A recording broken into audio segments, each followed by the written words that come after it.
Hi students, welcome to the chemistry class. Today we are going to see alloy, its property and application. Under this heading, we are going to see heat treatment of stainless steel. This is Dr. S. Rekha, Associate Professor, RMD Engineering College, Chennai. Heat treatment of steel, which is carried out by heating the steel to a particular temperature, keeping it at that temperature and then cooling at a given rate of time. Okay, the rate of cooling also changes the physical property of the steel. After doing the heat treatment, the microstructure is changed in the steel. Iron carbon microstructure is changed in the steel, and because of that, physical properties also changes. Just like one material is ductile in nature, another material is hard in nature. So these can be used for different applications. Okay, so what is changed here?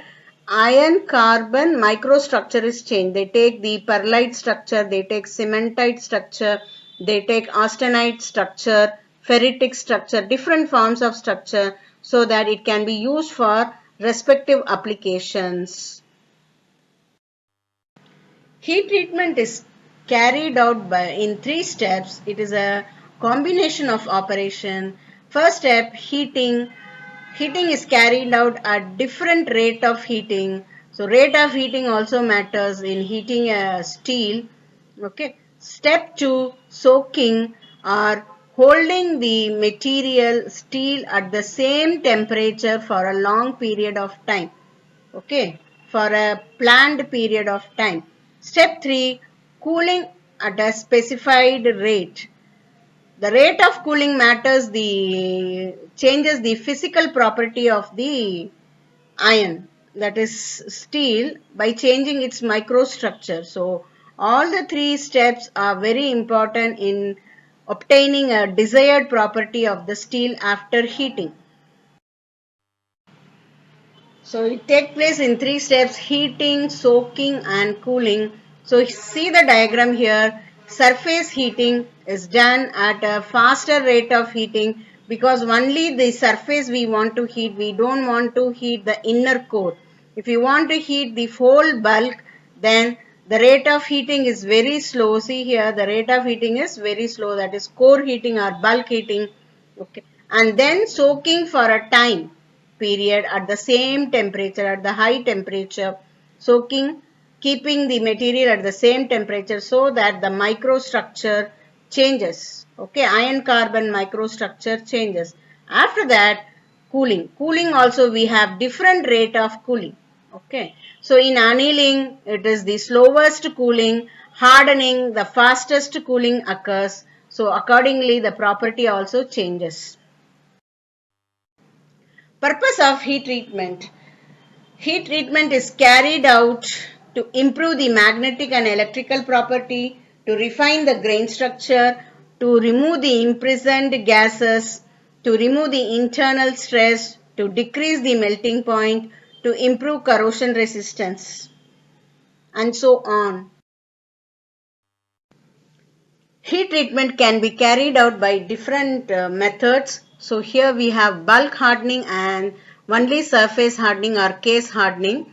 So bulk hardening is annealing, normalizing, hardening, three process, and followed by hardening. A process is carried out called tempering, just to improve the ductility in the hardened material. This side, case hardening, we have carburizing, nitriding, cyaniding, flame hardening and induction hardening. Let us see all these topics in detail. This is the complete phase diagram of iron carbon system. See here, bottom we can see the concentration of carbon in the system. So maximum we go from 0 to 6.5 percentage. Okay, for steel, carbon content, iron and carbon is 2 percentage. Okay, if it is greater than 2 percentage, then we call it as cast iron. 2% to 6.5 percentage, we call it as cast iron. Okay, so now we will be focusing only on the steel part. So we will be following only up to 2 percentage of carbon. So this 2 percentage of carbon, here you can see a phase diagram. This portion, So this portion alone we will concentrate. The cast iron portion we will leave it. Okay. So we are going to heat the steel alone. So our topic is only steel. Here you can see hypoeutectide. Okay. So here you have an eutectic point. Okay. So 0.83 percentage is eutectide percentage. So less than 0.83 carbon, we call it as hypoeutectide. Greater than 0.83 to 2 percentage, we call it as hypereutectide. In hypoeutectide, we have the structures called perlite and ferrite as well as austenitide. On this side, in hypereutectide, we have cementite and perlite. Here, again you have, if you heat above to upper critical temperature, then it is austenite. Okay.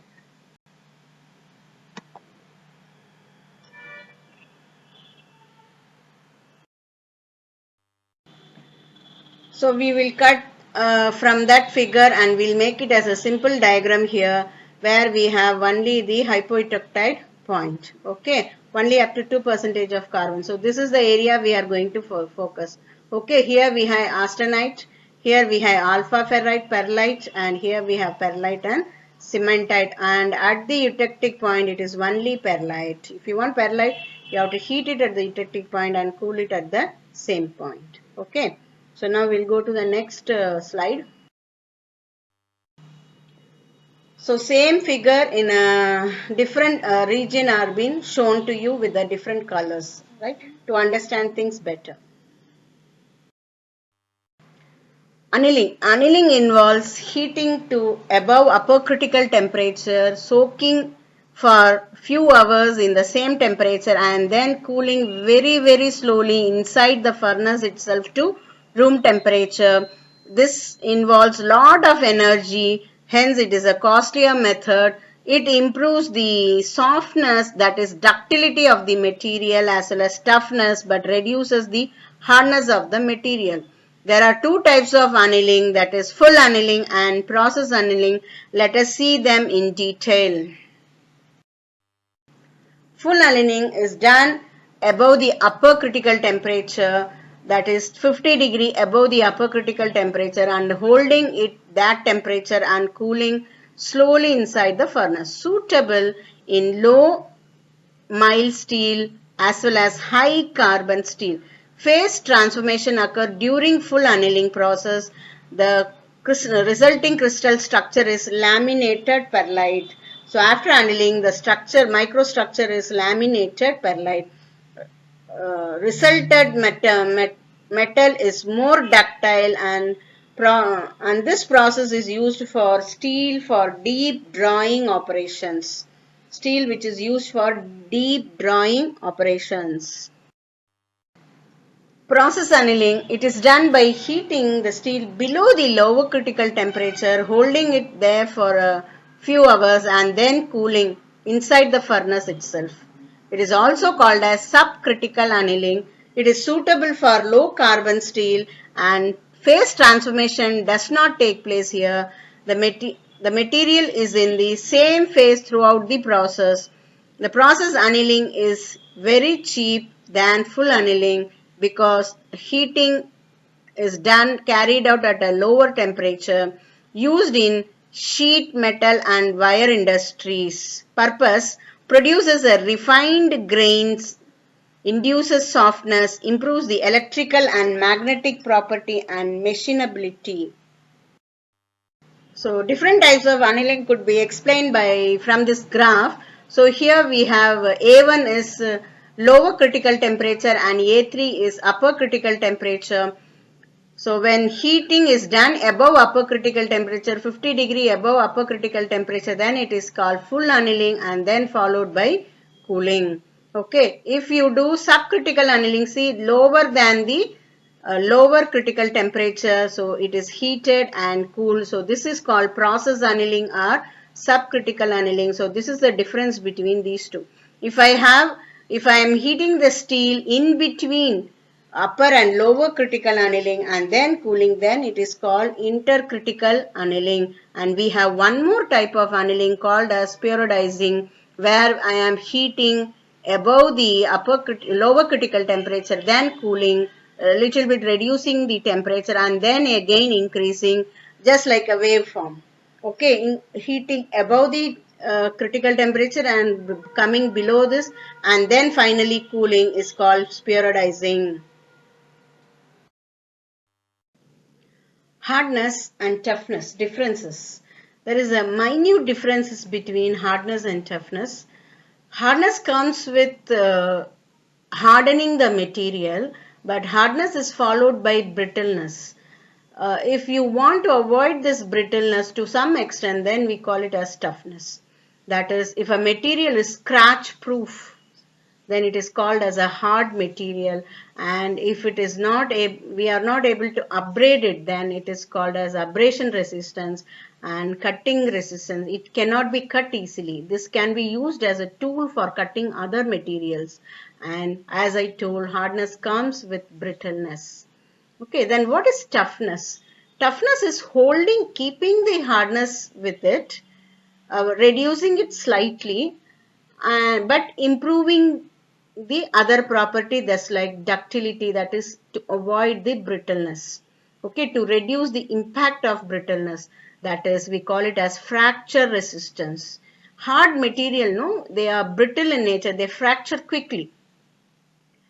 To reduce that, so we call it as toughness, so fracture resistance, which will withstand very high pressure. Tough material will withstand very high pressure, and it is also cutting resistance here also, and it is shock proof here. Okay, it is a shock proof. So hard material is made into tough material. Okay, because hard material comes with brittleness, so that has to be converted into a tough material, which will be our useful job. Normalizing.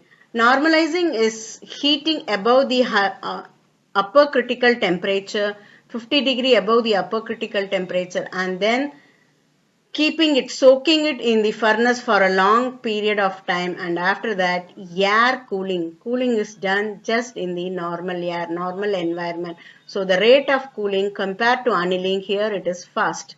The resulting microstructure is a mixture of ferrite and cementite, which has a higher strength of hardness but lower ductility. So here the hardness is still improved because cooling rate is faster. As the cooling rate increases, hardness increases. Normalizing is performed on structures and structural component that will be subjected to machining because it improves the machinability of carbon steel. What is the purpose? It increases the toughness and hardness. It improves the internal stress. It refines the grains. So we can understand the difference between annealing and normalizing. See, normalizing is heating above the annealing temperature, maybe 100 degree above the upper critical temperature, okay, above the annealing temperature. So here A3 and A1 are the upper and lower critical temperature, right? Normalizing. And cooling rate, see, annealing cooling rate is a very slow cooling which is done in a furnace, but normalizing is done in the air. See, cooling rate is faster. Okay, the rate of cooling is faster here. Hence, hardness is faster. The material compared to annealing, the material become less ductile but more harder. Okay, so other annealing already I have told this. This is intermediate annealing. Okay, and this is, see, below the lower critical temperature, it is process annealing, and this heating and cooling is done just to release the stress. Okay, if you want to release the stress alone from the material, it is done at a heating at a very low temperature and then cooling it. So that is stress relief annealing. Differences between annealing and normalizing to understand better. First, you can see here the structure itself, right? So the white portion is the iron portion and the black portion is the carbon portion. Okay, here we call it as white portion as ferrite portion and black portion as cementite portion. So in annealing, so there is lot of ferrite portion and less of cementite, but in normalizing there is lot of cementite and less of ferrite. Annealing, furnace cooling is carried out and normalizing, air cooling is carried out. So cooling rate is 1 degree Fahrenheit per second, here 20 degree Fahrenheit per second because it is air cooling. Uniform grain size is observed here. Comparatively less uniform grain size is observed here. So less internal stress, definitely more internal stress. Less hardness, more tensile strength and toughness. And slightly more hardness, less tensile strength and toughness. Costly and more time consuming, cheaper and less time consuming. Normalizing is cheaper and less time consuming because cooling is in air cooling. So there is no energy involved in cooling process. Hardening. Hardening is the process of heating the steel beyond the critical temperature, keeping it at that temperature and then quenching it rapidly in water, oil or brine solution. So either of the three solution can be used to quenching or cooling the process. Temperature at which austenitizing rapidly take place depends upon the carbon content in the steel used. Okay, so based on the carbon content, heating and cooling is carried out. Here see, preheating is done up to 850 degrees Celsius and then 1030 degree austenitizing and then quenching at a faster rate to 45 degrees Celsius. So microstructures of hardened steel part is ferrite, martensite or cementite. Okay. Main purpose, hardening the steel increases its resistance to wear, ability to cut other metal and strength, but steel becomes extra brittle in nature. So hardness comes with brittleness. Hardening is to increase abrasion resistance so that it can be used for making cutting tools. Tempering. Tempering is a followed process of hardening because hardening comes with brittleness. So we want to reduce that brittleness and improve the toughness. So that is carried out by tempering process. It is a process of heating the already hardened steel to a lower temperature, lower than the lower critical temperature and then cooling at a very slow rate. It removes stress and strain occurred during the quenching process. It reduces the brittleness and increases the ductility. That is the most important property why tempering is carried out. It increases the toughness too. Yes, hardness. So if you increase the ductility along with hardness, then it is called as toughness. The temperature to which the tempering is done directly affects the hardness of the material. Higher the temperature, lower is the hardness. Okay. So it is dependent on that. See here we have two different types of hardening process here. And tempering, no, here we have different color of heating and cooling. See for different temperatures, steel shows different colors here. From that shades of color itself, we can identify what is the heating, what is the temperature at which the hotness of the temperature. Okay. Differences between annealing, hardening and tempering. So heating above upper critical temperature, annealing. Hardening, heating above upper critical temperature. Tempering, reheating below lower critical temperature after hardening. Here you have to remember one point, reheating. It is followed by a hardening process. After the hardening process, we do tempering process. Okay. Very slow cooling, fast cooling and fast cooling in the tempering process also. Compared to hardening, the tempering process is comparatively slow cooling. Okay. Soften the material. Yes, annealing softens the material. Hardness and strengthens the steel. Here, hardening is the most important thing and strengthens the steel, improves the toughness and reduces the brittleness which is caused by hardness. Used for metals and alloys, hardening is also used for metal and alloy and tempering is mainly carried out for steels.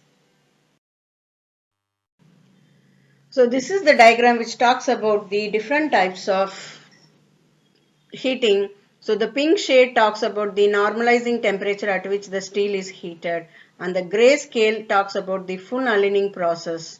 Okay. Here this red one talks about the periodizing, that is heating and cooling at the lower critical temperature, and this yellow one talks us about process annealing. Surface hardening. So here we have 5 different types. Only the surface is hardened. Inner core is maintained ductility and it is soft. Only the outer surface is hardened. It can be carried out by 5 different methods: carburizing, nitriding, cyaniding, flame hardening, and induction hardening. Let us see each in detail.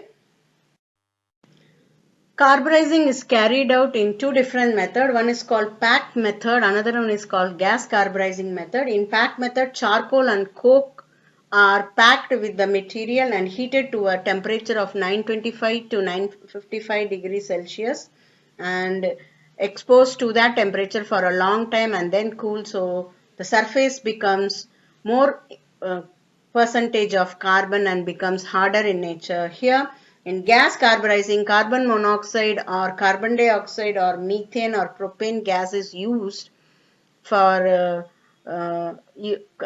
inducing carbon into the surface. So this process, they undergo reduction and they induce the carbon onto the surfaces. So here this is used for gears, balls, rolls, bearing, piston pins and all other products.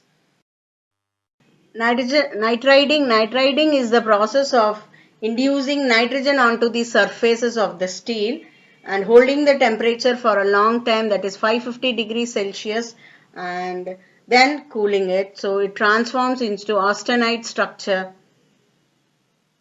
Nitriding creates a component that has the following properties: high surface hardness, resistance to wear, a minimum of distortion and deformation, improves the fatigue life and other fatigue related properties, resistance to corrosion. There are 2 types of nitriding. So one is liquid phase nitriding by the addition of NaCN at 550 degrees Celsius. Another one is gas phase nitriding by introducing ammonia gas at 550 degrees Celsius. So now next is cyaniding, where carbon and nitrogen both are induced into the surface of carbon steel. This is done by immersing the metal in the solution containing KCN or NaCN at a temperature of 750 degree to 850 degrees Celsius, followed by quenching in oil or water. Okay. The major drawbacks of cyanide bath: it is deadly poisonous. Remember students. So cyaniding is also take place in 2 steps, 2 different kinds. One is liquid phase cyaniding. So NaCN in the solution form it is used, and gas phase cyaniding where we have a mixture of hydrocarbon with ammonia gas is used at 750 to 850 degrees Celsius. Flame hardening. Steel is heated to a very high temperature of 2000 degrees Celsius in an oxyacetylene flame and then quenched. Hardening is always quenching. The result of the hardened surface is corrosion resistance as well as wear resistance, and it is the cheapest method. Improves the wear resistance, short processing time, okay, and less distortion take place to the. Then induction hardening, this is the method. So you can see the diagram how induction hardening is done. It is induction heating and with respect to that hardening is a part of steel by using high frequency electric current when 2000 Hertz followed by quenching. This method finds wide variety of applications in the transportation, aerospace and energy industries. Advantages: wear resistant, fatigue resistance, increased hardness and rapid process. So flame hardening and induction hardening are rapid process. Thank you students. I hope so you have understood the heat treatment, why it is carried out, what is annealing, what is normalizing, what is hardening and quenching, why tempering is required. Let us meet in yet another class. Thank you.